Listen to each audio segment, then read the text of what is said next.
Shalom, berjumpa kembali dengan saya di Sermon Today pagi hari ini. Di pagi hari ini kita akan merenungkan kebenaran firman Tuhan masih seputar kebangkitan Yesus dari antara orang mati. Peristiwa kebangkitannya dan penampakannya kepada murid-muridnya itu menjadi suatu peristiwa yang luar biasa. Tetapi dari peristiwa itu juga kita belajar ada satu peristiwa di mana salah seorang dari murid Tuhan Yesus bernama Thomas, dia tidak percaya terhadap kebangkitan Yesus dari antara orang mati. Mengapa dia tidak percaya? Oleh karena pada peristiwa penampakan Yesus kepada murid-muridnya, dia tidak hadir di sana. 8 hari kemudian Yesus menampakkan diri kepada Thomas, dan di sana Thomas kemudian percaya karena dia melihat langsung Yesus. Tapi kemudian Yesus berkata, dan ini menjadi perenungan kita hari ini, yaitu tidak melihat namun percaya. Di ayat yang ke-29 perenungan kita dari kitab Yohanes pasal yang ke-20, di sana Yesus berkata kepada Thomas, kata Yesus kepadanya, karena engkau telah melihat aku maka engkau percaya. Berbahagialah mereka yang tidak melihat namun percaya. Tidak melihat namun percaya.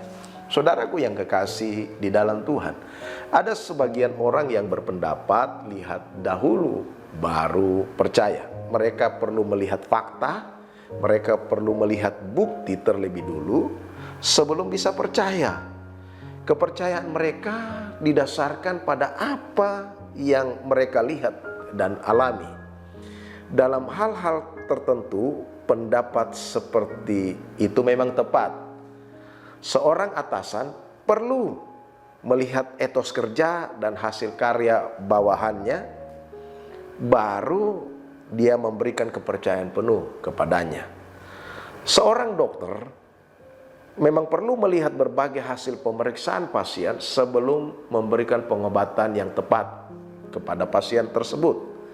Saudara-saudaraku yang kekasih di dalam Tuhan, demikian pula seorang penyidik, dia perlu melihat bukti-bukti dengan akurat sebelum menetapkan siapa sebenarnya yang menjadi tersangka.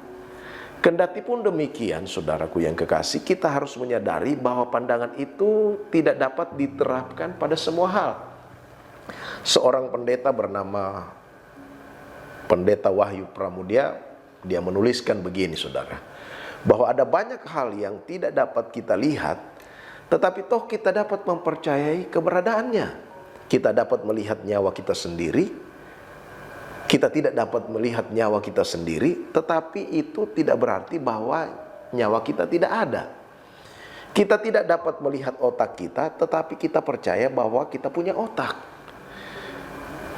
Kita tidak dapat melihat dan belum pernah melihat Gunung Everest yang memiliki puncak yang tertinggi di dunia, namun kita mempercayai kenyataan itu bahwa Gunung Everest itu adalah gunung tertinggi di dunia. Di dalam kehidupan kita beriman, saudara, ada sebagian orang yang selalu melihat bukti. Dia mau melihat hal-hal yang spektakuler, lalu dia percaya. Dan kalau dia tidak melihat fakta yang kasat mata atau bukti yang masuk akal, maka mereka tidak mau percaya. Nah, Thomas yang kita baca tadi adalah orang yang seperti itu. Ia tidak hadir pada saat Yesus menampakkan diri kepada teman-temannya. Dan ketika mereka memberitahukan kepadanya bahwa Yesus sudah telah bangkit, nah Thomas punya respon, dia tidak percaya. Dia bilang, sebelum aku melihat bekas paku pada tangannya dan sebelum aku mencucukkan jariku ke dalam bekas paku itu, sekali-kali aku tidak akan percaya, kata Thomas. Nah, Yesus berkata, berbahagia mereka yang tidak melihat namun percaya. Apa artinya, saudara?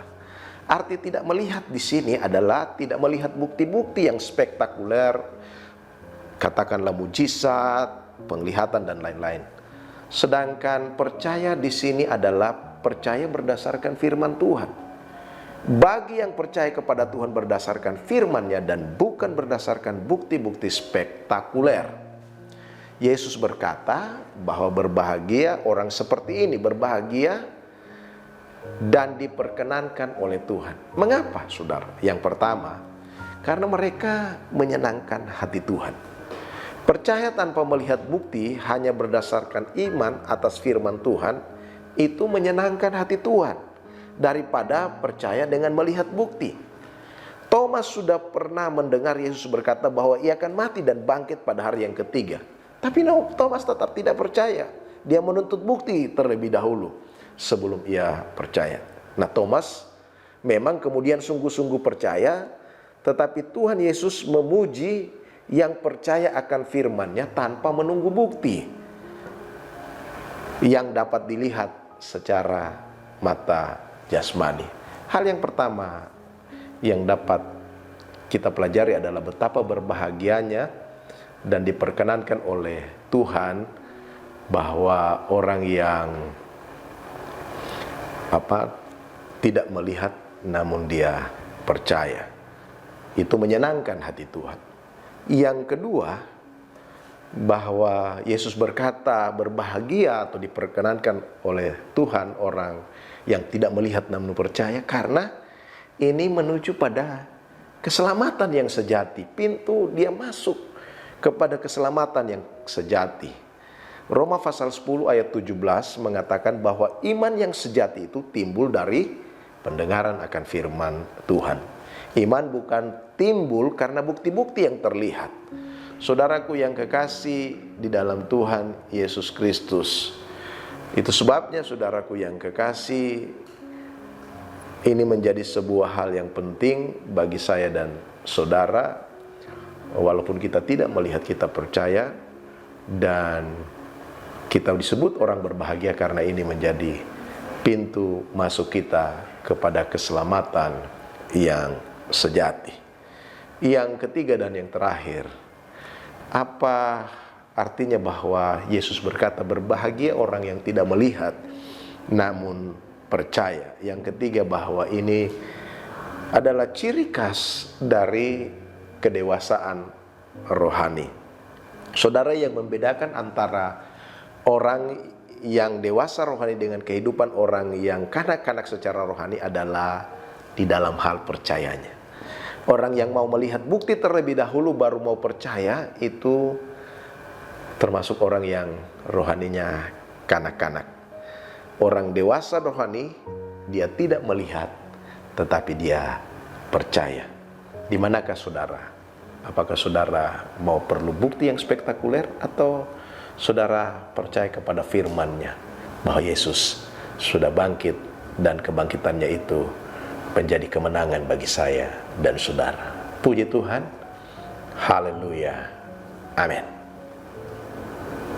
Mari kita satu dalam doa, kita berdoa. Terima kasih Tuhan Yesus, hari ini, pagi ini kami bersyukur kami boleh kembali memfokuskan hidup kami pada kebenaran firman Tuhan, dengan merenungkan kebenaran firman Tuhan tentang tidak melihat namun percaya. Betapa berbahagianya orang, kata Engkau, betapa berbahagianya orang yang tidak melihat namun percaya kepadamu, kepada kebangkitanmu dari antara orang mati. Sebabnya sebagai orang yang percaya, terus tuntun kami lewat kebenaran firman-Mu Tuhan, sehingga iman kami semakin hari semakin menjadi iman yang bertumbuh, iman yang menjadi iman yang dewasa di dalam Engkau, sehingga kehidupan kami, kepercayaan kami kepadamu itu akan terus kokoh, menjadi kuat, bahkan kami terus berharap dan bergantung kepadamu, memuliakan Engkau dalam kehidupan kami. Terima kasih untuk hari ini Tuhan. Pagi hari ini kami serahkan hidup kami ke dalam tangan pemeliharaanmu. Sertai kami Tuhan, penyertaan-Mu biarlah menjadi bagian kami sepanjang hari ini dimanapun kami berada. Kami berdoa, tolong kami senantiasa, berkati kami dengan kekuatan, kesehatan, bahkan di dalam segala hal biarlah Tuhan senantiasa menopang kehidupan kami.